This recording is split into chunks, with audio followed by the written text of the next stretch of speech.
Okay. So, Alan, welcome. I'm glad you're here. Thank you. And this is your first call, and we've been chatting for about 20 minutes already. And so we've turned the video recorder on to go back and review some of this stuff. But the first question that I ask you is, what do you mean by the word vipassana? So when I think of the word vipassana, I think of it as a sort of method of inquiry into mind states, into anything that causes suffering. It's an investigation. That's sort of how I think of it. Trying to be in a moment of bare awareness. What are the sensations that are occurring in the body? What are the mind states that are arising and passing? And how am I reacting to them? Okay. All right. Let's talk about vipassana in this regard. Rather than seeing vipassana as a method, let's see it as the result of good practice. That vipassana is not a practice in and of itself. It's the result of what you see. It's almost like that you go to the zoo and you see a tiger or an elephant. And most people think that vipassana is getting to the zoo, going to the zoo, traveling in the zoo, and none of that is vipassana. What's actually vipassana is gazing eyes on that elephant, and you see the elephant. Okay? And so what we need to do is to talk about how do we get into the zoo rather than what are we going to look at when we see it. Okay, so the next point that you made, which I'd like to actually point out, interestingly enough, is a contradiction in the sense of seeing dukkha and in investigating mental states and things like this is actually much closer to what they call the Mahasi method, and they use the word vipassana, and um, it basically is based on noting, in the sense of noting various mental conditions. Okay. Yep. I mean that's essentially what I'm doing. I'm doing noting. Right. This is not what the Buddha taught. The Buddha taught only one kind of meditation. He taught Anapanasati, and he taught Anapanasati as a method for the fulfillment of the Satipatthana. And yet most of the Western meditation systems goes all about the Satipatthana and everything that's associated with it without understanding that there is something else that goes along with it, that these two things are partners. And that if we go for Vipassana or the Satipatthana, the four foundations of mindfulness, without the Anapanasati practice, then we're really, really missing something. Okay. It's almost like jamming on the brakes and holding the brakes down for all your might on a car that you're trying to get started and rolling. And so no matter how much you gun it, you're just going to make a bunch of smoke because you got your feet hard on the brakes. Okay? Now, what we mean by that, hard on the brakes, is that if you're noting dukkha, then you're in it. Right. What Anapanasati practice is to note it and to get out of it immediately. Once you recognize that you've got your foot on the brake, you need to take your foot off the brake, and now you can go.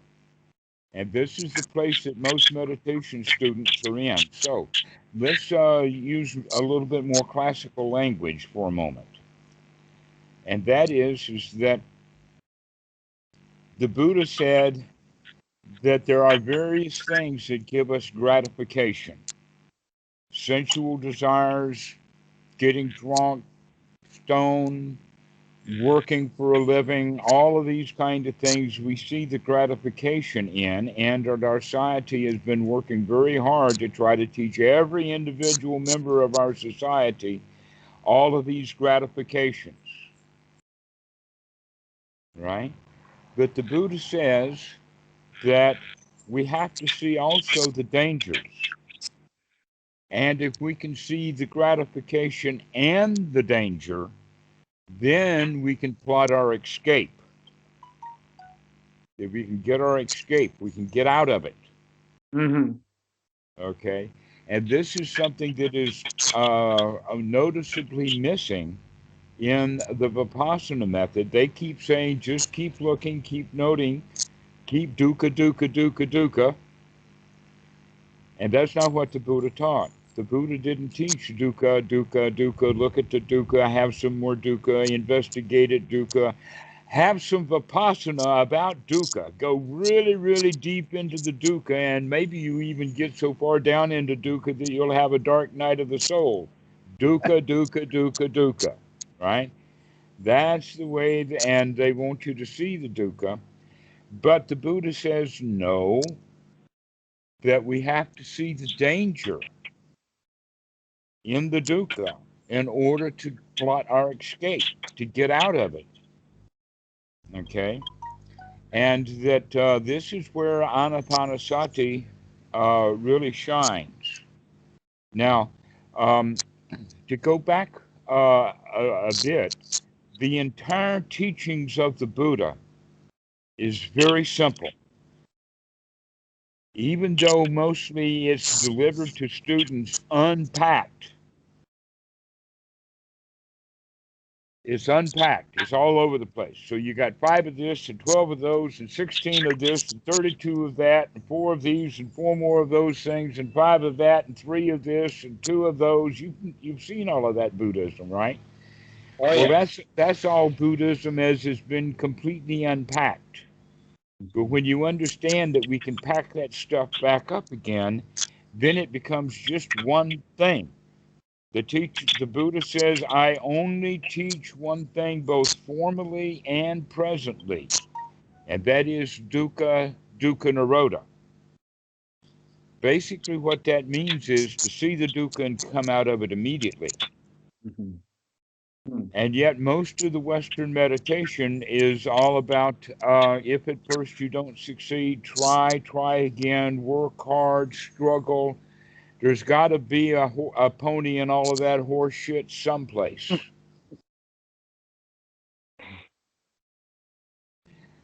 But dukkha nirodha is different than the practice of vipassana, and that even in the Satipatthana Sutta, eventually when it gets down to the fourth tetrad, which is the Dhammanupassana, or the contents of the mind, in the Satipatthana Sutta, it lists them in the following order. Number 1 is hindrances. Number 2 is the 5 aggregates. Number 3 is the 7 factors of enlightenment. And the 4th one is the 4 noble truths. And then a great exposition on the Eightfold Noble Path. But from that very place, which is really deep into the that sutta, it says that the hindrances must be removed. And this is something that most of the Western meditation students don't understand about the teaching of the Buddha, is that hindrances are to be seen through investigation and immediately removed. So we don't note it and note it again and note it again. No, we have to take right effort. And the right effort is to change the content of the mind. See, it's interesting because sometimes you hear recommendations of, okay, so you see a hindrance arise, you see, a mind state arise, and just observe it, just, be with it. Don't try to change it. I think the idea being, I don't know, that then you're going into some kind of grasping, you're going into craving, clinging, you're going into some kind of aversion.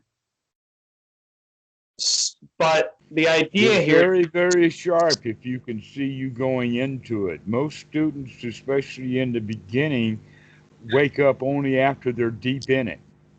yeah. Sometimes, sometimes I can see aversion, arising in reaction to a mind state or a sensation or whatever. And then, sometimes you just, boom, it's like you enter a dream and then you come out of that dream. And it really is sometimes like a dream, like you just become lost in it. And it's unclear if it was a second, 5 seconds, 10 seconds, 30 seconds. It has that You're sort talking about while you're sitting there doing what you call the practice of Vipassana, you'll find that the mind goes off into a dream state. Is that what you're saying? Yeah. Sometimes it's less like a line of thinking. It's almost like a dream sometimes. I find I go into You're a dream. absolutely correct. Let me give you a more inclusive definition of the word dream.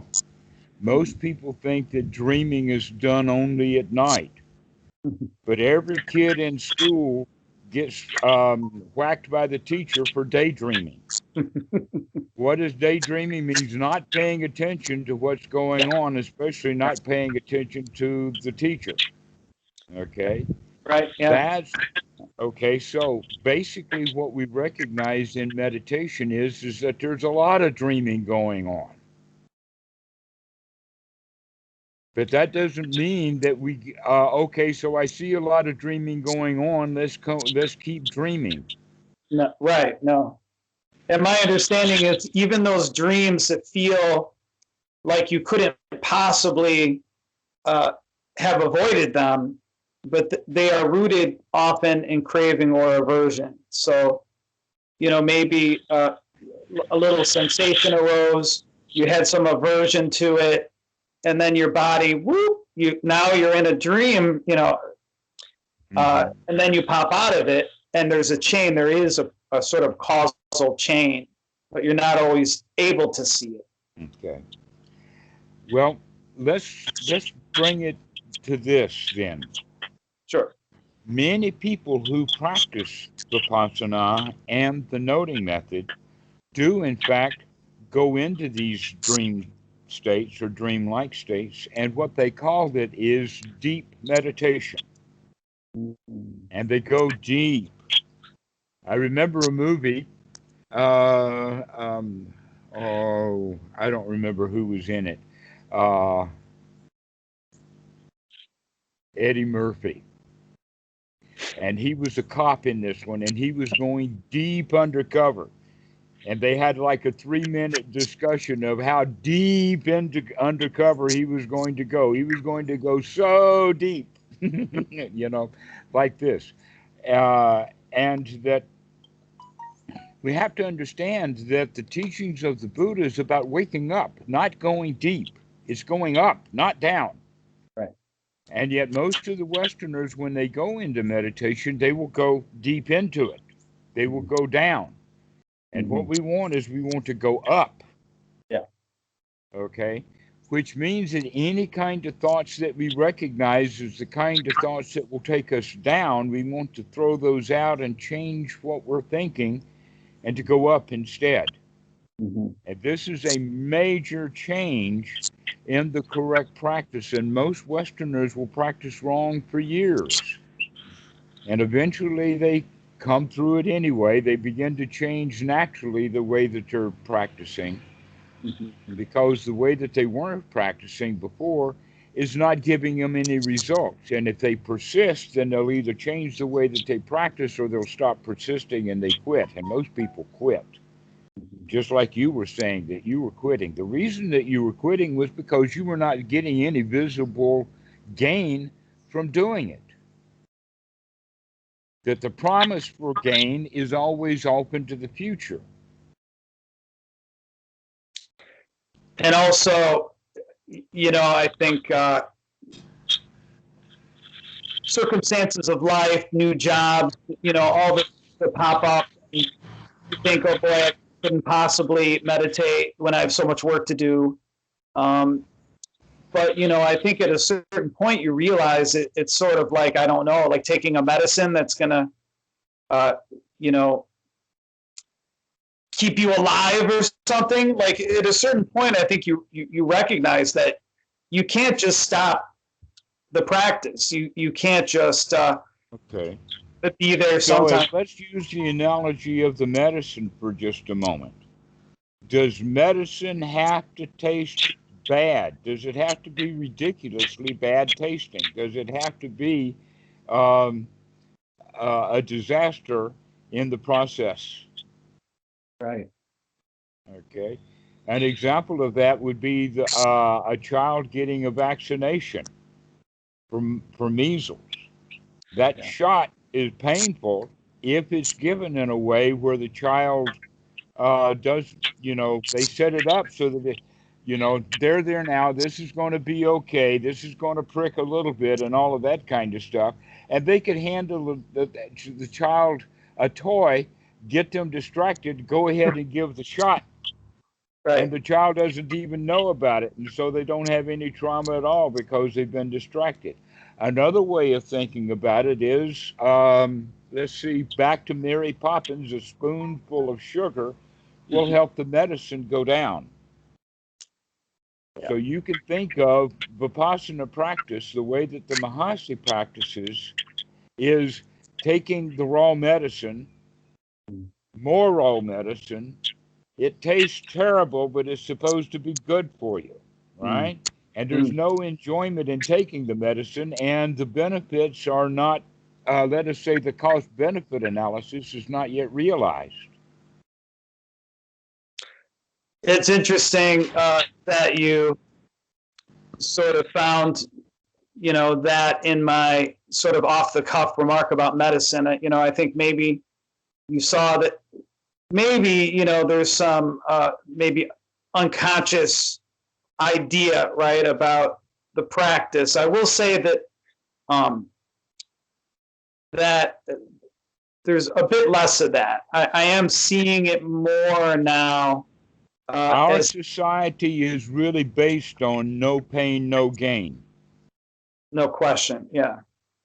Okay. Yep. The Buddhist practice is all about, hey man, let's stop that pain, and that's your gain.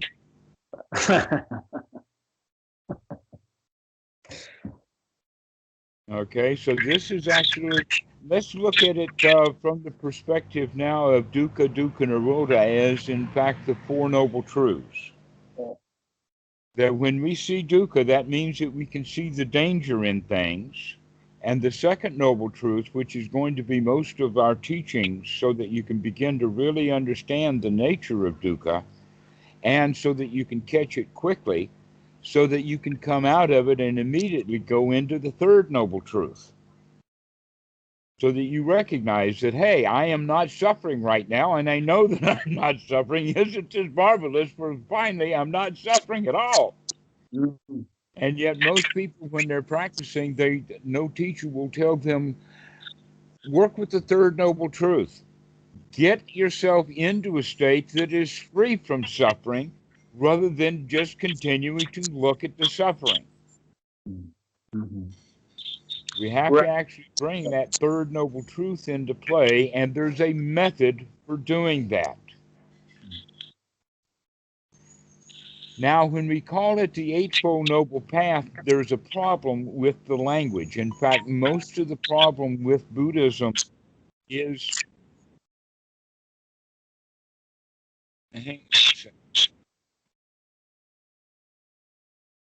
I've got something going on.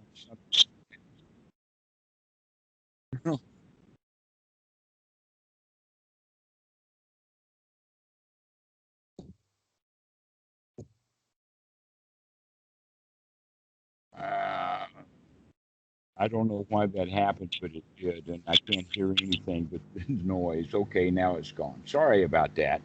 Oh, Okay, so we were just about to talk about the Eightfold Noble Path as a bad translation, and that most of the translations of Buddhism into the English language is problematic. That the original translations that were done by I.B. Honer and Riles Davies and his wife, uh, they did the lexicons. They did all of the work. And now all the modern translators are just using the wrong and bad lexicons from 100 years ago.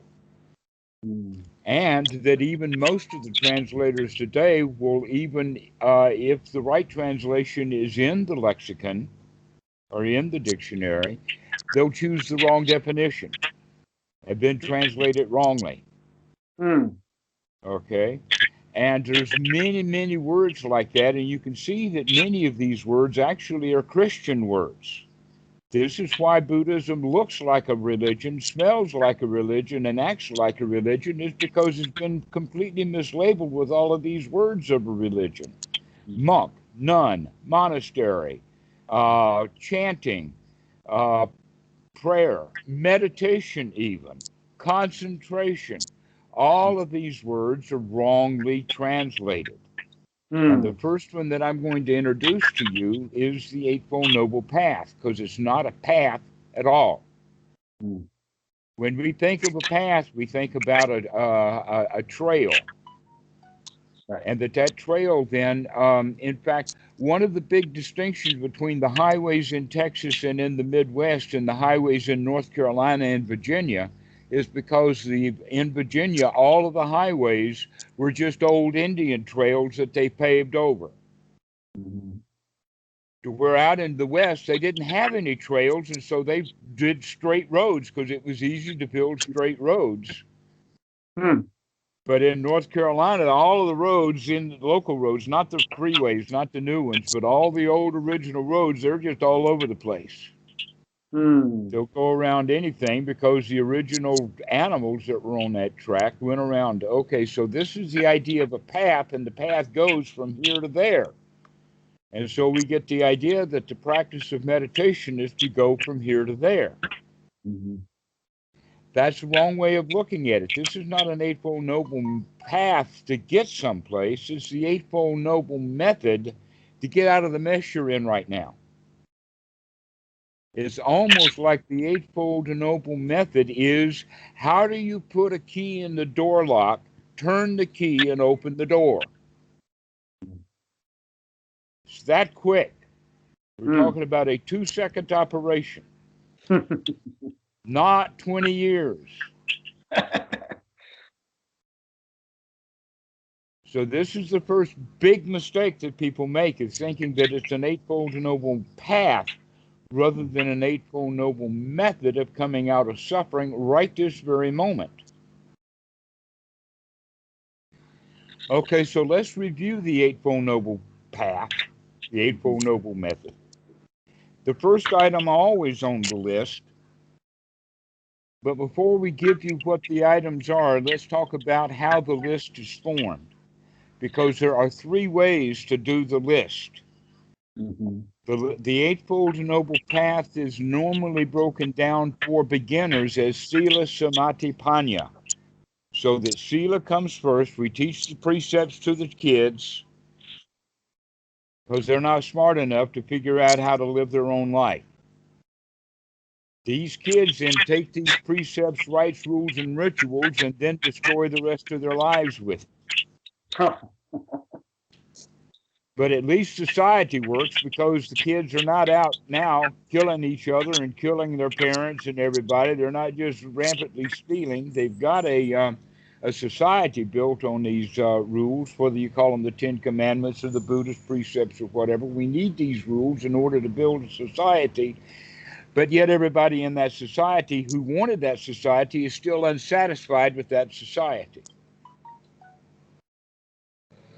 So the idea then is to start off in ignorance, or to start off in no wisdom at all, is to start off by giving people a set of rules. You got to behave yourself. Sila, Samadhi, Panya. In fact, some people in practicing Buddhism will say, okay, the new monk, he has to get his monthly behavior completely correct before, like 2 or 3 years before you'll ever sit down for meditation. Mm-hmm. But the way that we look at it is that, oh, you're going to meditate. That means you're going to sit down, you're going to close your eyes. And because you sit down and you close your eyes, you're not stealing, you're not hurting, you're not doing anything. Your sila is immediately wonderful right now. In this very moment is good enough. Right. This is the way to look at it, is always from this very moment. So Sila Samadhi Panya is normally the way that it's taught. But due to several conversations with Achan Po, he has said that he wants it to be taught not that way at all, but in total noble, from the very, very get-go, the very top. We're going to always teach it in the super mundane. In that regard, we're going to start with noble right view right from the very beginning, rather than go through Sila, Samadhi, Panya, and get to our Panya through Samadhi. We're going to go to Panya immediately. Right. Okay. That's interesting, right? Because you said, you pointed out that it's often taught that you need to hone your morality first, and then you cultivate concentration, and then you bring mindfulness, and then eventually you begin to develop wisdom. But what you're saying is that you actually start off with wisdom. You start out with wisdom. Interesting. Mm-hmm. And the wisdom is, let us say, a skill to be developed, but it is developed in combination with the other things. Yeah. And so, right view comes first. Mm. You wouldn't have called me if you didn't have some sort of right view. Mm. You would have been wallowing in whatever fit of the moment that you were having and not know how to get out of it. But you've gotten a little bit of right view. Hey, I can get out of this. Mm-hmm. As you hone your view, it's not, hey, I can get out of it. It's, hey, I am getting out of it. And hey, I'm out of it right now. Mm-hmm. Okay? Not someday. Right. This is not someday the prince will come. This is, I am the prince. Mm. Okay, so this is one's right view, and right view runs first. Now the second one, the most important one, is sati. Sati means to wake up. It is an absolutely wrong translation to translate sati as mindfulness. Mm. Sati is actually wake up. Mm. To really start to pay attention, to note what's going on, basically to come out of our dream immediately and to wake up. And that is a skill that needs to be developed. And so we need to practice sati over and over and over and over and over again to keep waking up. And so we practice Anapanasati as a method for doing this. So we take the Eightfold Noble Path, which is the core teaching of the Buddha, we apply Anapanasati to that for the purpose of fulfilling the four foundations of mindfulness. Mm-hmm. Okay, so waking up, sati, and then what do is we investigate. Generally, what they mean by mindfulness, an example of that, you may not have heard this before, but very young kids, they say, mind your P's and Q's. Have you ever heard that? Yeah, I have heard that. That's because the P and the Q, it depends upon which direction the line is on that goes down. Is it on the left or the right? Okay. That mind your P's and Q's means you have to wake up and look and know what you're doing so that you can draw the P or the Q correctly rather than being sloppy, like backwards S's, backwards R's, that kind of thing. Okay. But that's only 26 letters of the alphabet to mind. And so it takes still kids quite a while to learn that. So this is how we mean by mindfulness, is to mind our P's and the Q's. But we can say that sati and investigation are actually right view, and sati is to wake up and really look. Mm-hmm. This is what we mean by right view, and that when we look, we make a decision as to whether the thoughts are etc. And the etc. is because I have a very large definition of thought. The thought doesn't necessarily have to be words. They can be pictures, they can be feelings, they can be anything like that. Okay, so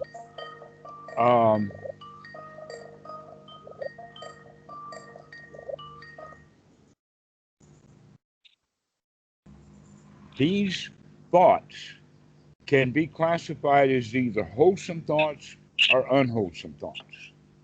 Almost always our thoughts are unwholesome. They are almost always unwholesome, as opposed to little kids 2 and 3 years old.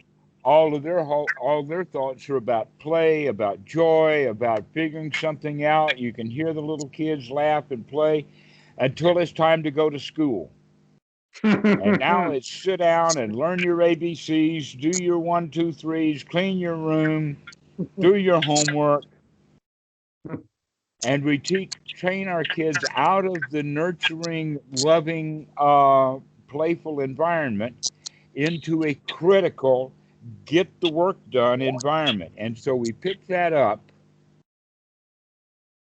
and we go with that, and we spend most of our time in critical thinking. And we need to come out of that critical thinking. And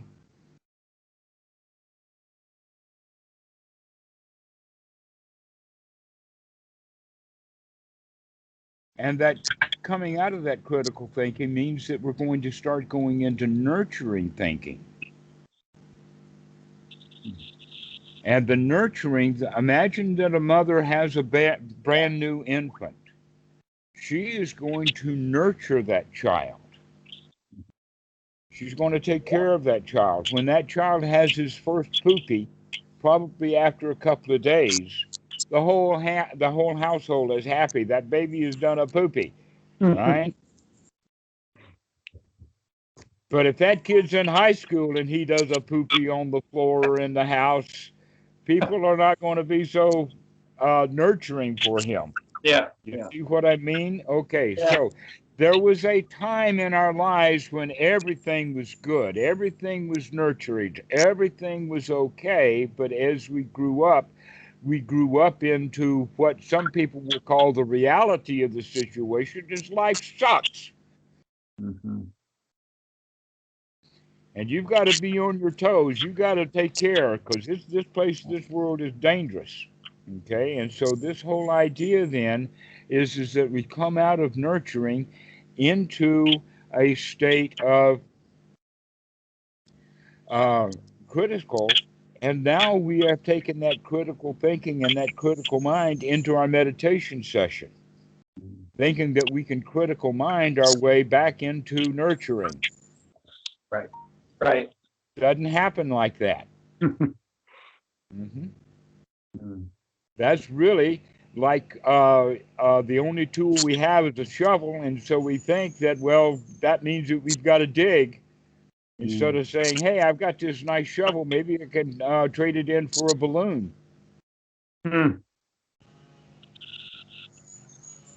So we begin to dig critically.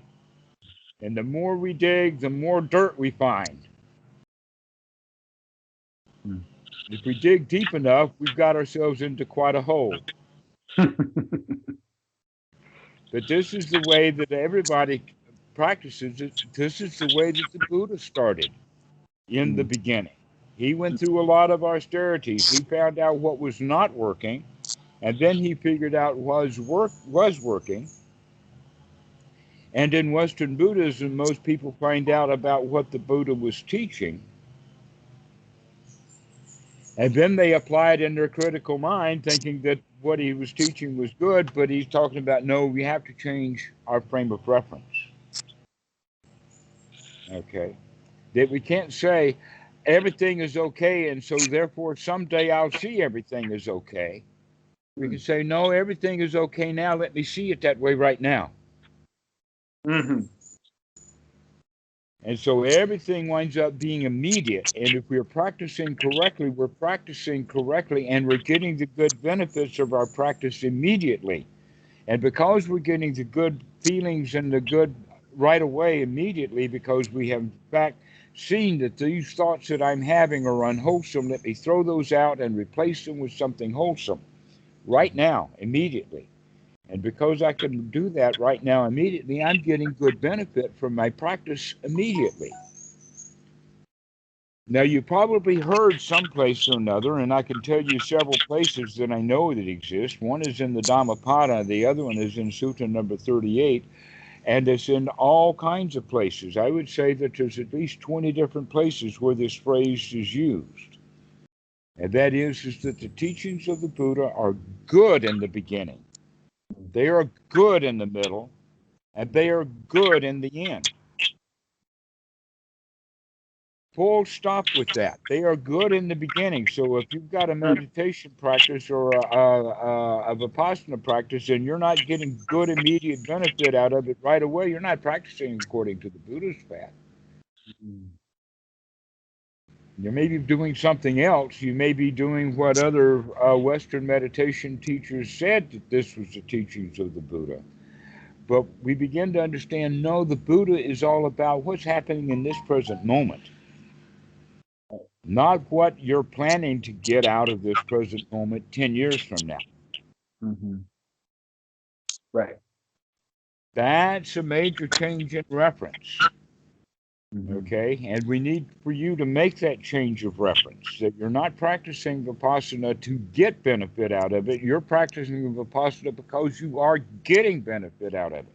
Mm. And this gives back to the old Zen koan of the Zen student goes to the old master and says, Master, do you meditate to become enlightened? The old Zen master says, no, I meditate because I am enlightened. Mm. Mm-hmm. Okay? Why? Because it's good. Mm-hmm. It's good in the beginning, it's good in the middle, and it's good in the end if we're practicing correctly. That's an important point, and that will keep one from going eventually into some stupid dark night of the soul or misery or whatever like that. Because you can imagine that if somebody is depressed and they sit down to meditate, they're just going to meditate on their own stupid depression, and it's just going to go down and down and down and down into a deeper depression. But they have to be able to see, hey, that's a depressive thought. Let me throw that thought out and have a better thought.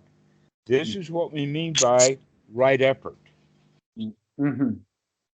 So the right effort and right sati and right view or right investigation run and circle around each other. These three are the first things that are brought together. And once we get those three going and we start getting the benefit out of it, then confidence starts to grow. So that I know that I can do this. I know that I can clean my mind out. I know that I do not have to think about that lawyer. I know I don't have to think about that speeding ticket. I know I don't have to answer that email right now. Right now, in this very moment, I can sit here and I can relax and be happy. An example would be I've got to go to the bank, and I can go to the bank next week, and I've got the papers that I need to go to the bank. But how many times do I go to the bank in my mind before I actually go to the bank? 10, 15, 20, 30, 40 times. Every time I think about going to the bank, then I have to think about, do I have all the papers? And I'm thinking about going and being in the bank and all of that kind of stuff. And I'm just wasting my time because I'm not going to the bank. I'm just thinking about going to the bank. Why don't I wait until it's time to go to the bank and then I can think about going to the bank? And until then, I don't have to think about it. All I have to do is make sure I've got the papers. And once I've got sure that I've got the papers, I don't have to think about it anymore. Mm. And yet we keep thinking about it and thinking about it and thinking about it. Another would be a job interview. Can you go to a job interview? You know it's going to be 3 weeks in advance. Can you walk into that interview without having spent 3 weeks of thinking about that interview? Not me. And every time that we think about that interview, how do we feel? Mm. Uptight, nervous. My life is on the line. My job is on the line. All of that kind of stuff. Yep. Yep. Mm-hmm. And so when we go into that interview, now we're super uptight.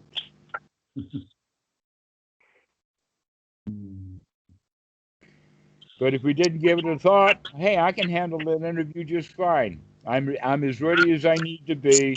I don't have to think about it. Yeah. And then I can go into the interview happy and joyful and interested in the interviewer and have a really nice conversation. Mm-hmm. Okay. Mm-hmm. So this is the way that we're going to start practicing our Anapanasati, is to do something when we remember to do it. So sati is the first thing to do. If we can remember to do it, then we can do it. If you're very, very good at something, but you forget to do it, then it's undone whether you're good at it or not. But if you remember to do it, then you get it done whether you're even good at it or not. That's why sati is so important. And so we begin to use sati and tie it to the breath. Because normally when we're sitting in meditation, most students will only take the amount of breath needed. That the body is, the mind actually is quite conservative. And that what we're actually intending to do is to get the mind energized. This is why we do the long, deep breathing. Now, a lot of Vipassana methods say, oh, well, this is not about controlling the breath. Don't control the breath. Right. Well, if you don't control the breath, then what investment do you have in the breath? Not much, which means now it's really easy for the mind to just wander away. Mm-hmm. But if we're actually doing something, and let me use this example. Imagine that you were a goldsmith making a ring and mounting a diamond, and that you keep watching what you're doing and you keep looking. If you forget that you're doing the diamond, you could wander off and in La La Land and you're not getting the work done, right? You have to remember and pay attention to what you're doing and keep going on it. Okay, so you've now got your mind and your hands involved with the doing of the ring. Mm-hmm. Okay, and so that jeweler can sit there without any Anapanasati practice and have his whole mind concentrating on that ring for 10, 15, 20 minutes while he's doing the work. But that same jeweler could sit down in front of that ring with the half-mounted diamond and just look at it and watch it. How long is he going to remember to continue to think about that ring? Or is his mind going to wander away? Mm-hmm. Okay, so by actively engaging with the breath, we can keep track of it a whole lot easier. If we just say, I'm just going to watch the breath but not do anything with it, that's like the jeweler just watching that diamond ring without doing anything to it. And how long is he going to be able to do that? So part of the Anapana practice then would to be to keep the breath in one's attention the entire time. I wouldn't Whether- say it like that. No, I would say when you remember. when you remember. Because when we use entire time, now we're being back out of the moment into a long clock or a calendar, Yeah. and we're setting a goal that no one can match. Right. And so when you catch yourself not being mindful, then you can beat yourself up, be critical of, oh, you weren't mindful then. Right. But that's not very mindful. Being really mindful means to wake up and say, hey, I'm okay now. Mm-hmm. Never mind how long I was in misery. I'm out of it right now. I can come back out of it. But if I sit there and pine for how long I've been in misery, then I'm just still in misery. Right. This is what we mean by coming out immediately out of that critical thinking into the nurturing thought. And The going thought back like, I can to do the breath. this. And going back to the breath, over and over again. I would say that in my own practice up to this point, I do focus on the breath, particularly at the beginning. I will focus on the breath to sort of, help get into a more consolidated state of mind and to begin to eliminate some of the hindrances, and then eventually I sort of open up the awareness, and there are times where I will lose the breath completely. I will come back to it if I feel like I'm sort of slipping into thoughts a lot, but I haven't up to this point kept the breath, sought to keep the breath in attention, I would say, in a continuous way. The way that the Anapanasati Sutta is stated, Yeah. using the word sati often, in the sense that you have sati, or mindfulness, on that long in-breath, to know that this is a long in-breath. We understand that this is a long in-breath. And then we have sati on the out-breath, that we know that this is a long out-breath. Sati on the in-breath and sati on the out-breath. This is 2 times of sati in one breath. And we want to allow the breath to slow down so that it becomes long, knowing that with this long in-breath and long out-breath, there are plenty of time to do all that we need to do within Anapanasati and still come back twice on each breath. This is an in-breath, this is an out-breath, this is a long in-breath, this is a long out-breath. And my, how nice this long in breath is, and my, how nice this long breath out is. Okay, so that's one's right effort, is to mindfully breathe in long, and one's right effort is to mindfully breathe out long. Okay, to remember to do this. So that's one aspect of one's right effort. The other aspect of one's right effort is to actually change the contents of the mind. And to change the content of the mind from normally where the mind has wandered to is wandered to someplace else or some other time. We almost are always in the past, and if we're in another place in our minds, then we're obviously in the past. Because we don't know what's happening in that place in the present moment. We only know what happens there in the past when we were there. So when we think about Tulsa, then it's something that happened in the past. Or if we think about Chicago, that's something that happened in our past. So any thoughts that we have that are not about where we are right now,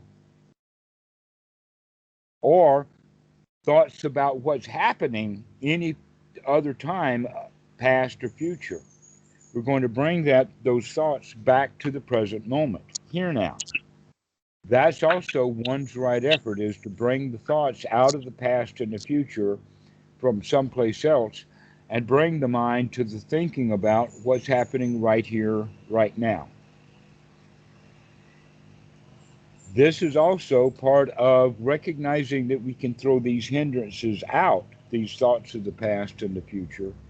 And we're also going to, I'll introduce it as Anapanasati point number 10 or step 10, though these are not steps in the sense you take the first step and then later you take the second and then later the third.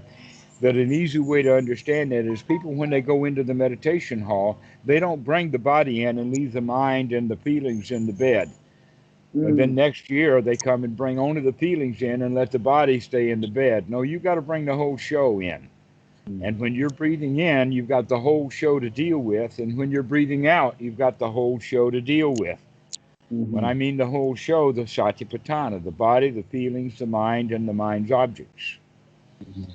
And what we're going to do in the mind area is we're going to gladden the mind. We're going to perk it up. We're going to let it be strong and useful and free from hindrances. Mhm. When the mind is strong and free from hindrances and we're paying attention to the breathing, that's a really nice state. Feels good. And we begin to recognize I can do this. I can actually get myself into a good state of feeling, which you've never been practicing before in Vipassana. You never had the idea that, hey, I can actually feel good right now. I'm going to have to do this Vipassana, and maybe years from now I'll feel good. But now we're going to change the emphasis so that you can begin to feel good right now. Mhm.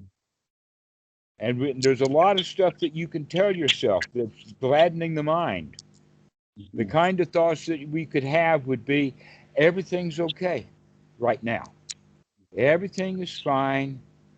Another way, in fact, the word that the Buddha used is aha, I see you, Myra, which Mhm. means aha, I can see those hindrances. Mhm. Now, aha is a joyful aha. It's not an, oh no, here's the hindrances again. All hindrances are so much work. All these things are so terrible. I don't know if I'll ever come out of the hindrances. That right there is a hindrance. Yeah. Right. But if Hmm. we can say, got ya, I caught you that time, I am not going to think about that problem. I'm going to let that problem be. I made up that problem. I want to let it be, have a life of its own without my interdiction. And so we can then give ourselves permission to nurture ourselves. Hey, this is so nice. This is good.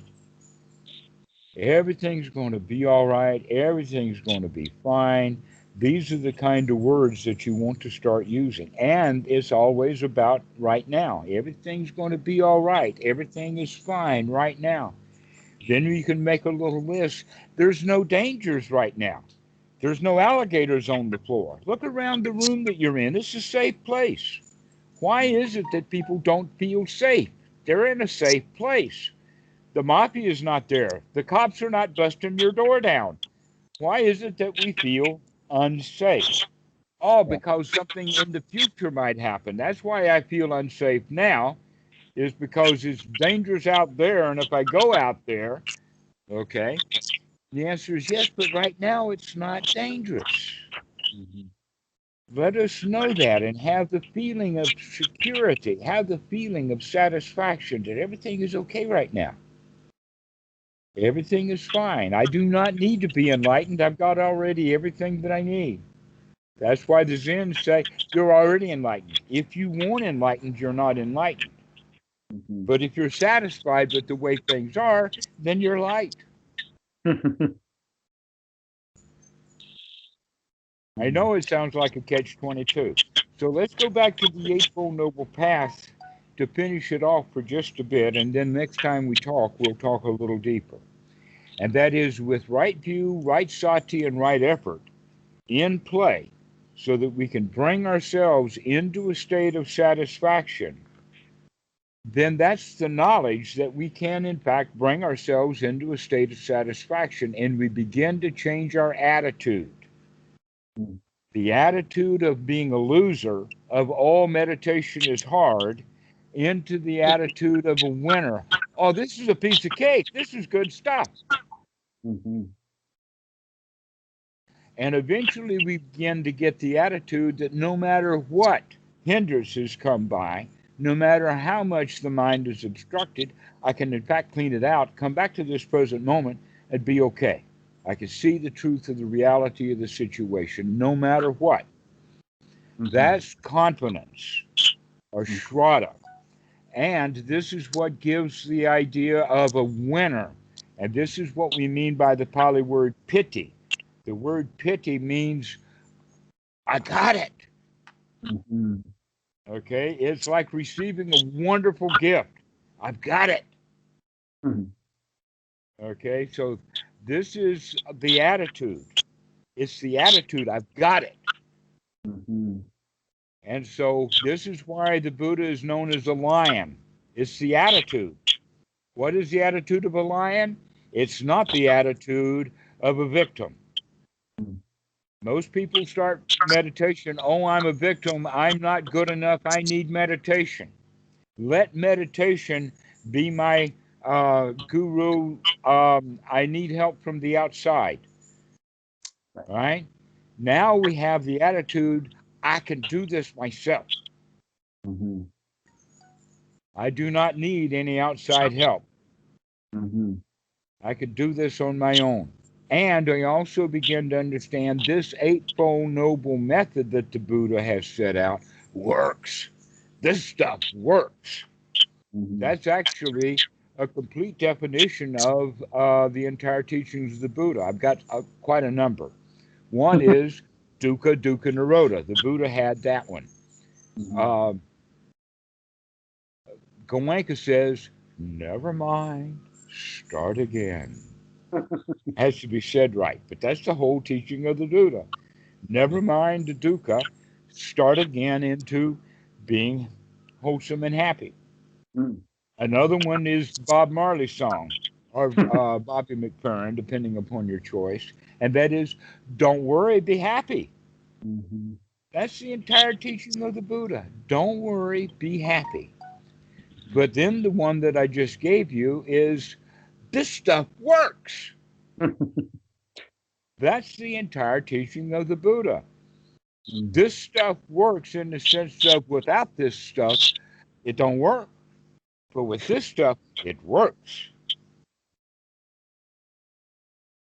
And so this is the teaching of the Buddha, getting ourselves into the attitude of, hey, this stuff works. This is good stuff. I really like it. It's not a promise. It's not a voucher. It's the meal. This is not a voucher for food. This is the meal itself. That you can get yourself into a good state. And we do this with the Eightfold Noble Path, and that's why we start with wisdom in the beginning. And with wisdom, we combine the samadhi, which is the right effort and the right, and then finally the outcome is an organized, unified mind, a noble mind. And a mind that is noble and free from desire and free from wants and free from cares and free from anger. He doesn't have a problem with the precepts. He doesn't even care what the precepts are. He doesn't even have to know what they are, but he's keeping them anyway because his mind is noble. He doesn't hurt anyone because he doesn't hurt anyone, not because it's some rule. Right. Okay. Right. And so the natural outcome then is the sila. It's not something that we force on the child in the beginning. It's something the child eventually sees for himself and recognizes through wisdom that, hey, if I hurt that guy, his family is going to come back with a vengeance and try to hurt me too. Maybe I should not try to hurt this guy. We're always thinking about fear of retribution, but the reality is that if we break the precepts, then the breaking of the precept is its own retribution in the sense of the feeling bad that if I yell at someone, I'm going to remember that I yelled at someone, and I don't like yelling at people. Right. Right. So I'm going to stop doing that. I don't Mhm. have to worry about them yell back. I'm going to say, that's not the issue. The issue is I don't like that I'm yelling. Mhm. Okay, so this is the way that we begin to practice, is that we're not concerned too much with uh, being critical about our behavior or our thoughts or anything. We want to be really nurturing instead, to nurture yourself. When Mhm. thoughts of the past or the future hindrances arise, then sati kicks in. And we say, aha, I can see that stuff. I can remember that I don't have to think like that. And I can come out of that thinking right now. So instead of the Mahasi method of noting and noting and noting and noting, what we're going to do instead is note it well and let it pass. Mhm. Note it well and let this go. Mhm. If we're not trying to stop it, we're just trying to get out of its way. Mhm. So let that stuff go right by. I don't have to think about that. I can be right here in this present moment, and I can let all of those thoughts just melt away. Mhm. So this is the Eightfold Noble Path. That a better way of looking at it is the method, because the method is to be applied in any moment that you can remember to apply it. It's not a long-term goal. Right. It's something that you do immediately. Get yourself out of your misery right now. Take a Mhm. deep, long breath, let out a sigh, and say, wow, I'm glad I don't have to think about that right now. It's definitely a It's different interesting orientation. how, go ahead. Oh, it's a different orientation, and I think you honed right in on a sort of a striving, future oriented view of the practice. That you have to sort of grind your way to an eventual result. Right. And this is not that. This is like the carpenter, while he's making the chair, he's happy. He doesn't have to wait for the chair to be completed before he's satisfied. He can be satisfied that this turn is good. This groove is right. What he's doing in this moment is good. And if he keeps doing it like that, then the chair naturally is going to work out just fine. It's interesting. It reminds me of being in college, university, and you could tell the students who were there because they loved their subject of study, and they loved to be able to be thinking about their subject and to be working creatively. And the degree was, yes, like part of it, but it wasn't just the only factor. And then you could tell the people that were just like, I just got to get a degree, and they just hated every other part of it. And those are the people you knew that they weren't going to be too successful if they weren't there, enjoying the process. Mm-hmm. Exactly. So if you can put that to your meditation, or in fact the whole life, that if you're not enjoying what you're doing, then you're going to wind up continuing to not enjoy what you're doing, and it doesn't matter what else you're ever doing. You're not going to enjoy it because you're already in the habit of not enjoying it. We lost our enjoyment of life at the age of 6. Yeah. And it's time to regain that, to regain the joy of living. To take that deep breath and say, everything's okay, everything is fine. That did resonate with me when you were talking about young kids, and it's kind of interesting if you haven't been around young children in a long time, and then you're around them again. You can learn a lot about human beings, and based on sort of the outlook and the way that young kids act. I've noticed that very young children are incredibly loving. They're silly. They're playful. They're compassionate. They're curious. They sort of represent so many of the positive qualities of human beings. It's And hard yet to our society works really hard to beat all of that stuff out of our kids. yeah, Productive. it's really remarkable that so many of those qualities are driven, I don't know, underground, or eventually, turn to be viewed as hindrances in life. The compassion is, going to make life hard for you. Critical thinking is highly regarded in the Western society. Yeah.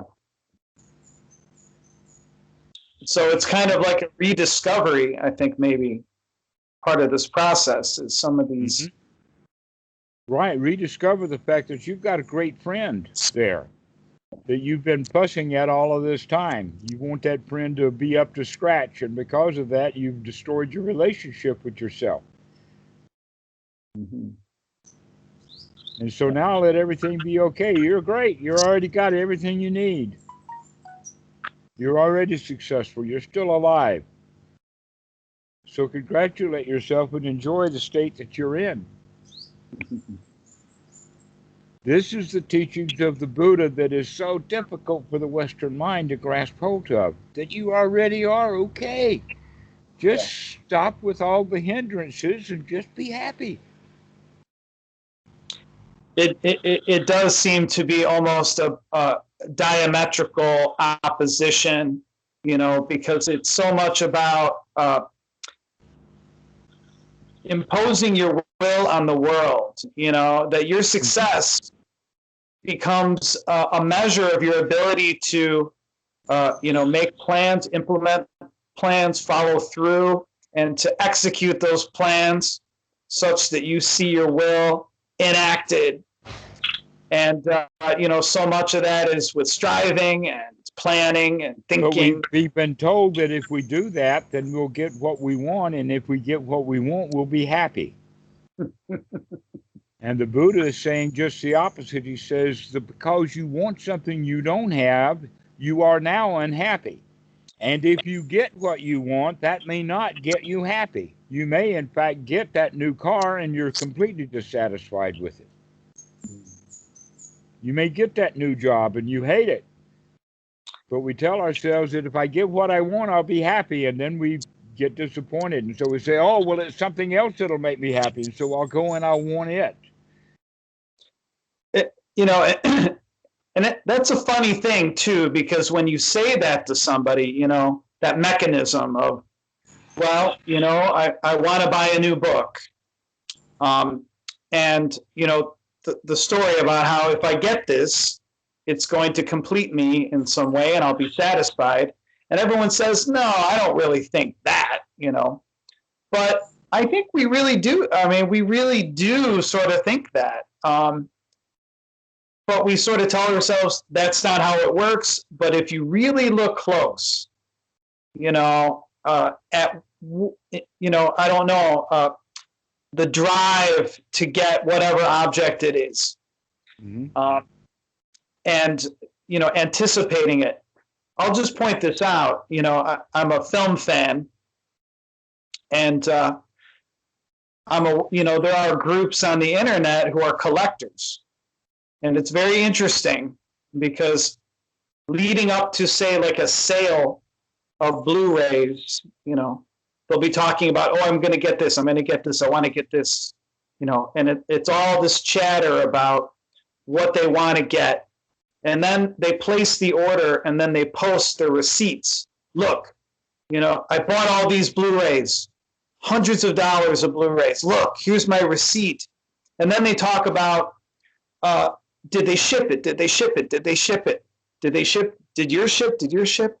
And then they get it and they shoot a video of an unboxing where they're like, look, here's the box and here's the Blu-rays. I've seen a lot of about it again. You never hear about, oh, I watched the film, I like the film.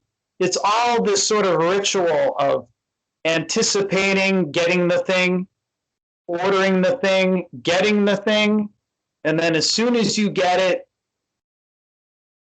it goes on the shelf, and you're like, what do I get next?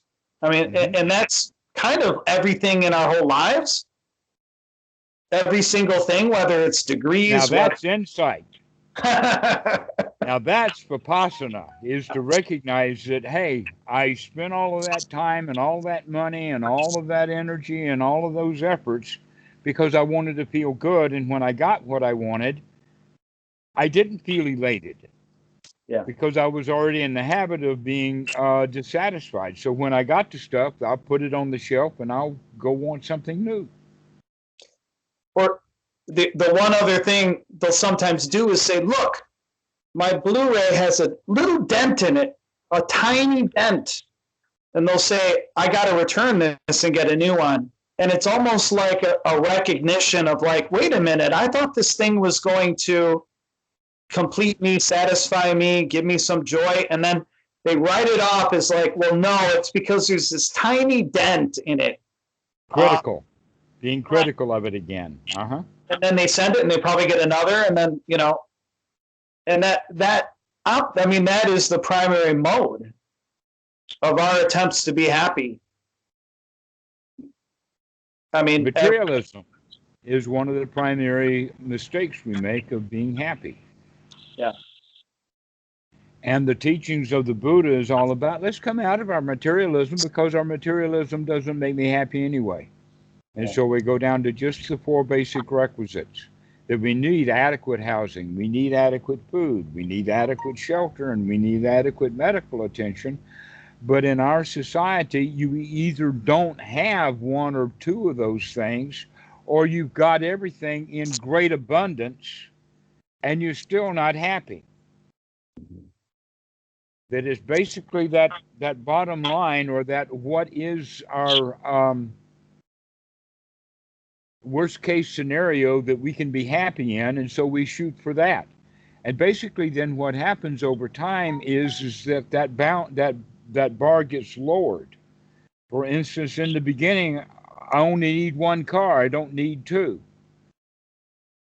So long as it's a Mercedes. And then I'll come down, no, just any car will do. And now down to, I don't need a car. And that's the way that things are going. Not in necessarily because of Tesla or anything, but because this is the right attitude. It's just that I don't need so much. I'm satisfied with what I have. And so we come out of that desire. But we have to practice doing that because we've gotten in such a bad habit of wanting things and the habit of thinking I'll be better off if I get what I want. Instead of recognize I'm already okay. I mean, imagine, to me, the idea of being satisfied with what you have is incredible. That would be quite worth, any practice, any efforts. Isn't it though? But you can get yourself into that position anytime you want to by just remembering that you can, in fact, stop thinking the thoughts that are keeping you from being satisfied and start having thoughts that put you in a state of satisfaction. In this moment, just start thinking good thoughts, good wholesome thoughts, and you'll be okay. And that's the point that's missed in most meditations, is that they think that, I have to look at dukkha and see dukkha and go to the bottom of dukkha. How much dukkha do you have to see before you wake up and say, that stuff is dukkha? I don't have to do anything with it. I can see dukkha from 30 yards away. I don't have to even go over there. I don't have to pick it up and wipe it all over me. That's true. That is true. So we need to see dukkha from a distance, see it as it's coming, and we'll never step in it. Right. Yeah. And so this is why sati is a skill to be developed, because normally when we wake up to the fact that I'm in dukkha. Right. But as you begin to practice, you'll begin to wake up to say, hey, wait a minute, I just woke up and everything is wonderful. I'm taking a deep breath. Everything is nice.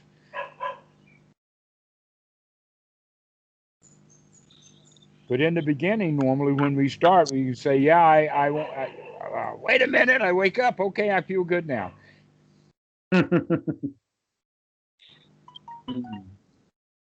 And so this is a major change in the way that we practice. This is why we call it super mundane right from the very beginning, that we don't have to go through the mundane of the practice that you're talking about. What you're practicing is a mundane practice.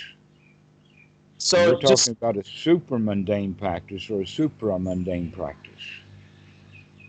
just to clarify that for a minute. So mundane is the sort of the idea of a path with the sort of requisite, I'm going to practice, I'm going to grind it out. Eventually I'll achieve states and stages, and then maybe down the line I'll feel a bit better.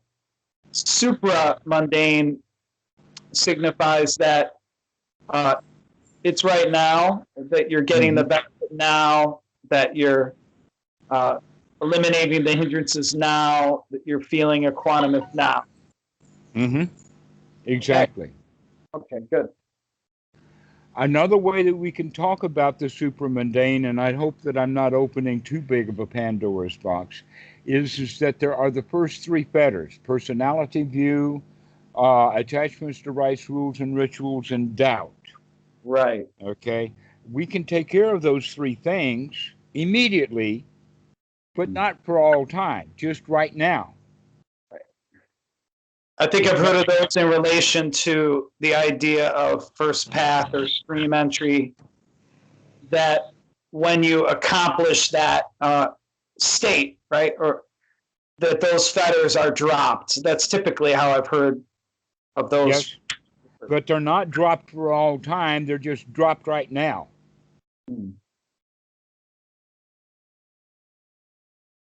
That's what we have to look at, is always in the present moment, Now, there is actually progress, but that progress is not what people will think it is. That basically the progress that you make has to do with the confidence that you're building, and the more confidence that you build in the know, and the more that you understand that this is the right way to do it.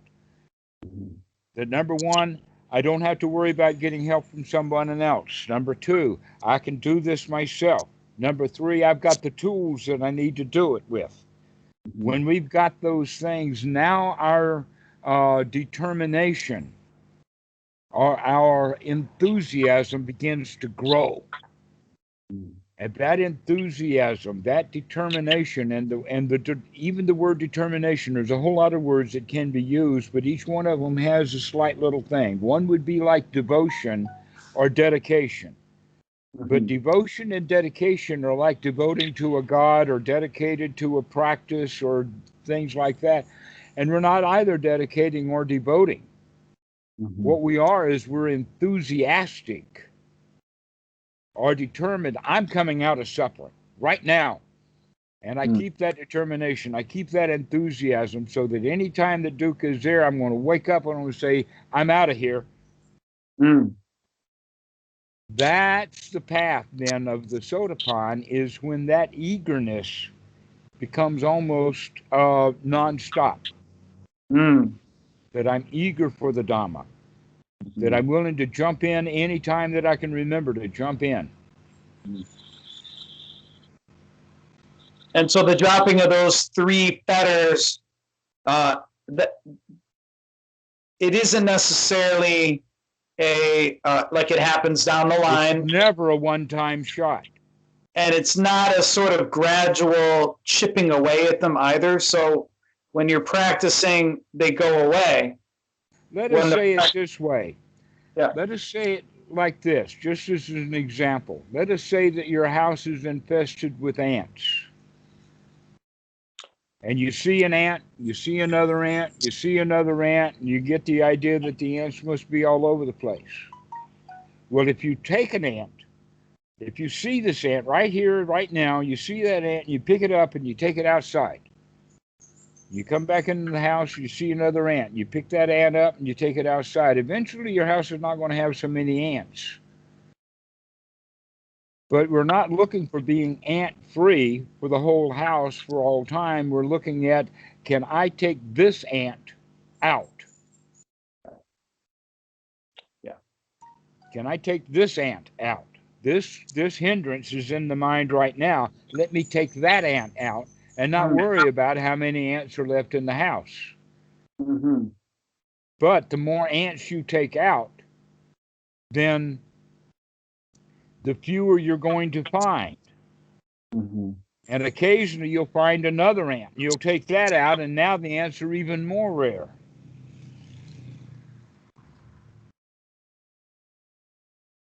And so we can use it like that with the idea of blackheads, or in fact, the word in Pali asapha actually means a canker or a pocket of pus.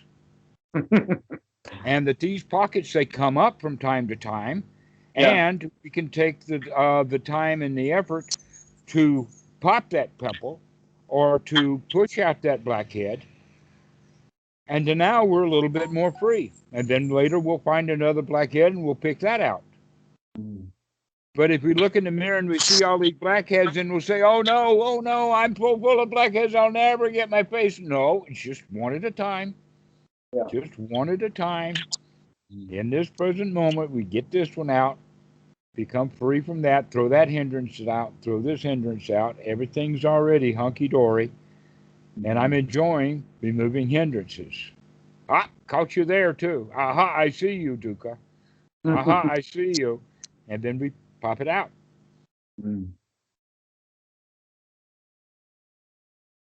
So this is a way of looking at it. So you can think of it as ants that you find one at a time and you put them out, or think about it as blackheads. But basically what we're talking about is that we've gotten ourselves into the habit of having one unwholesome thought after another, and now we're going to start guarding the mind to start allowing only wholesome thoughts to come in. Mm-hmm. Which, by the way, is a whole lot easier work to do than to try to stop the mind, which a lot of Western meditators try to do. Right. We're not trying to stop the mind, we're trying to give the mind something wholesome instead. Mm-hmm. Mm-hmm.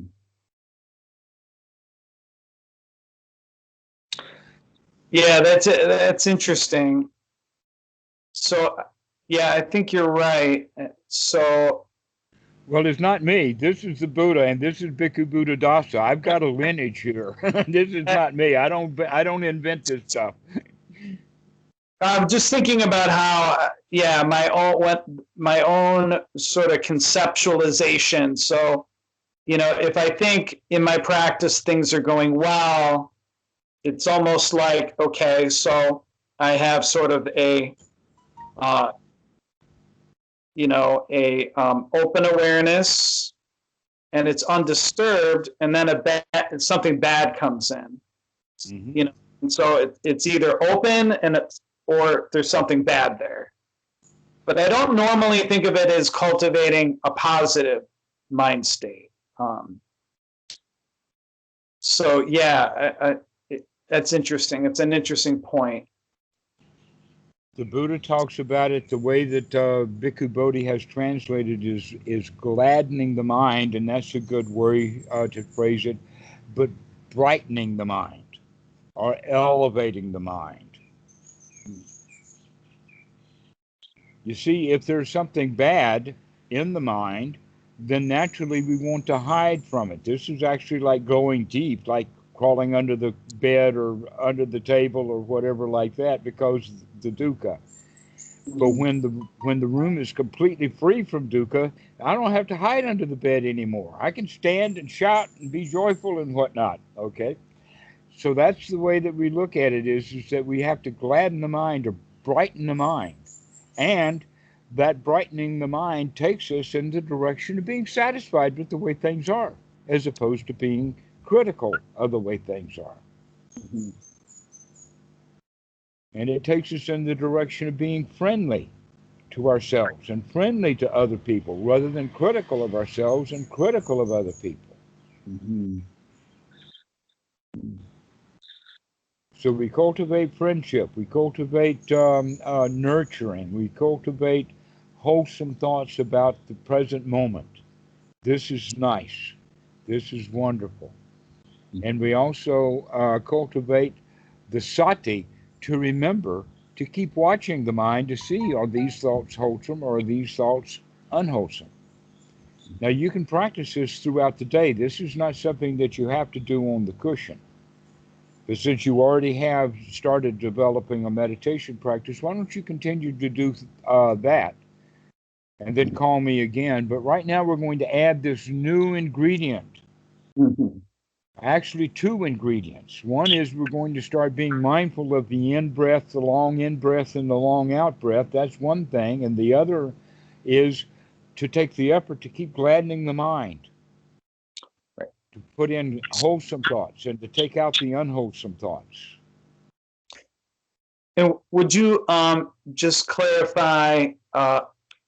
So the gladdening of the mind, I feel like I have a grip on that, and I'm going to begin to try to do more of that.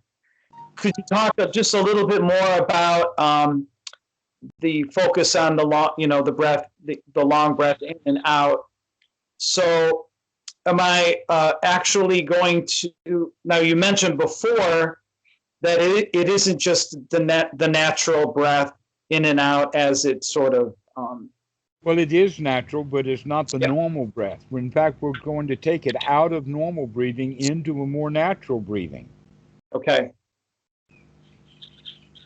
And so does that mean I'm manipulating my breath? Like I'm deliberately breathing? You're manipulating it directly all the time. If you Yeah. didn't manipulate your breath, you'd stop breathing altogether. So let's not worry about whether this is manipulating or not. Let's talk about it. Is it going to be unconscious or subconscious manipulation of the breath? Yeah. Or is it going to be conscious manipulation of the breath? And so would it be skillful to sort of, just alter it? So like, have some short breaths and be paying attention to that, and then maybe do some long breaths and I would say that one of the techniques that has been used over time to help students is to count breaths. Yeah. In the beginning, you would have a shorter count in the sense of in on 4 and out on 4 and 2 between the out and the in breath. And then in breath 4, out breath 4, and then wait 2. Then you can bring that down to in on 5, out on 5, and rest 2. Eventually, you'll get up to 8 on the in breath, 8 on the out breath, and 4. Oh, really? So 8, 8, and 4 is a count of 20. That means that now you're down to about 3 breaths a minute. And we're looking for having a long, slow breath because we've got a lot of stuff to do in that whole long breath.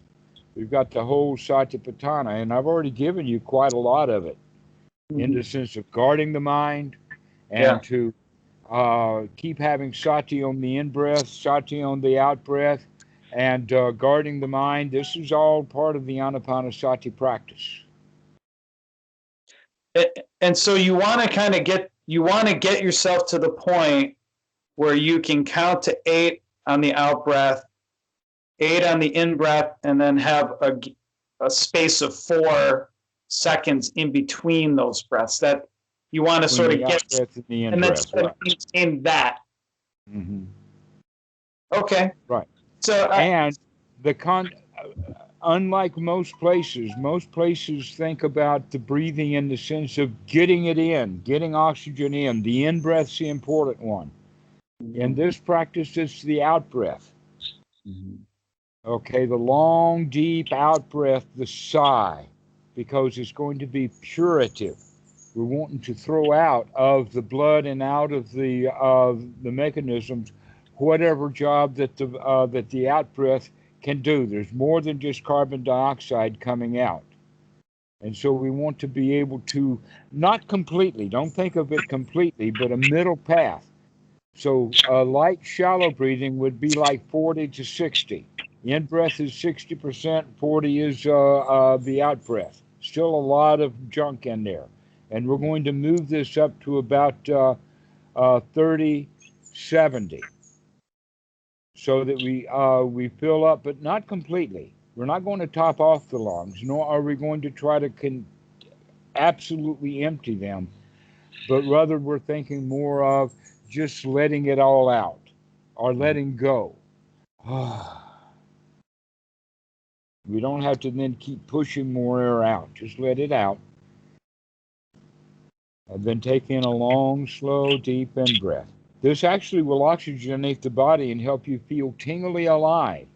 To where the normal breathing that people have, the shallow breathing that people have, is just, let us say, their bare minimum. Yeah, I definitely would say that the body. I fall into very shallow breathing. And, I do count the breath, but it's totally different. It's just in, out, one, in, out, two, that type of breathing. It's not really breathing. That's not what we're talking. That's not counting the breath that the way that we should be counting within the breath to make sure that it's a long breath. But I wouldn't hold that this counting is all of that useful. Yeah. So I would say that you can do that counting just to get the breath long and easy going. Yeah. And then you can drop it once you. And then you can pay more attention to gladdening the mind, the kind of breathing that you want to, and that we can also investigate the body. Start watching the breathing, watching the body, having wholesome thoughts about the breathing. This feels good. This feels nice. And any particular, does it matter where you're directing your attention? Could it be at the nostrils? Could it be? So No. I've done where I'm like. No, don't go to a particular point. That's again the idea from Western meditation. What we're looking for is to open, not to close. Right. That's why samadhi does not mean concentration. If we're trying to get samadhi or an openness, or we're gathering things together, as opposed to concentration is whacking things apart and getting down to only the essence. An example of that is frozen orange juice, frozen concentrated orange juice. You probably know about it. Another product would be Tang. Yeah. Right? Yeah. Do you drink frozen concentrated orange juice? How about Tang? Do you open the jar and take a spoonful and pop it right in your mouth? It's concentrated. Yeah. Okay. Or what do? You add the water back into it, which is a necessary ingredient. And so concentrating is desamadifying it. And then when we samadhi it, that means that we're putting all the ingredients back together, and now we've got a drink that can be drunk. And so gathering the factors together is what samadhi is all about, not concentration. And so maybe one of the major mistakes that Western Buddhism has made is they think they give some sort of benefit to concentration. Right. But the Zen stick is proof positive that that's the wrong way of looking at it. You know about the Zen stick, a piece of bamboo that has a slit down it, so that when you whack the two pieces together, they make a lot of noise. Okay, who gets hit with the Zen stick? Well, so it's funny you should mention that. Who gets hit with the Zen stick? So my understanding, it's the meditator who is lost their awareness. Right. He's not paying attention. Yeah, How does the Zen master know that? it's a good question. The answer is easy. And that is that if the Zen master is walking up behind you with his Zen stick and you know he's there, you're going to adjust your posture just a little bit. And if he's watching, he can see that. But if he walks up behind a student and the student makes no change at all, then that student is probably not aware that the Zen master is behind him, and whack. Okay.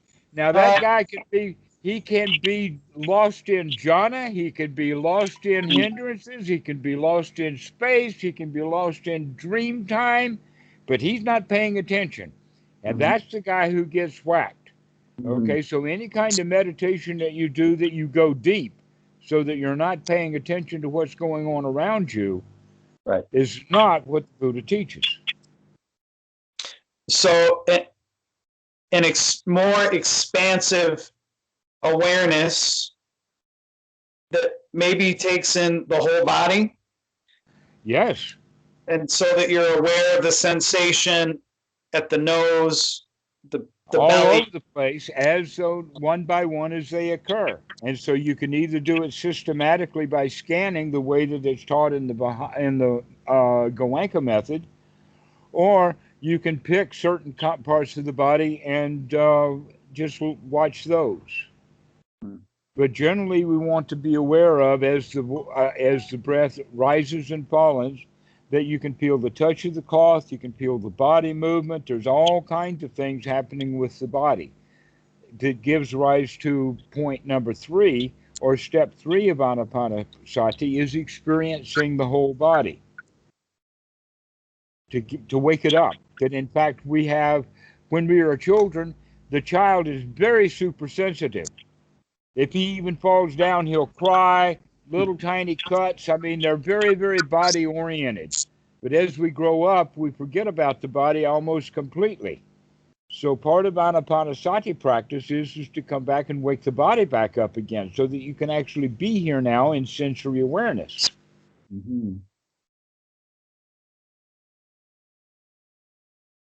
And that deep breathing really helps, because you can feel even the rise of the shoulders, you can feel the opening of the diaphragm, you can feel the chest muscles move, the bones moving in and out for the breathing. You become completely aware of what the body is doing as you're breathing in and breathing out. And the important point is that, and you really like it. You're really satisfied with what you're doing. And so you had mentioned some percentages, but excuse me, they sort of slipped. So you would recommend that once you're sort of in a good groove with things, that you fill the lungs to about what percent? And then you, did you say like... just a range. That the in-breath is going to be slightly more long than the normal breath. Yeah. So the normal breathing is like 60-40. We're going to take that up to 70-30. Maybe 80-20. But we're just giving rough figures. The idea is to start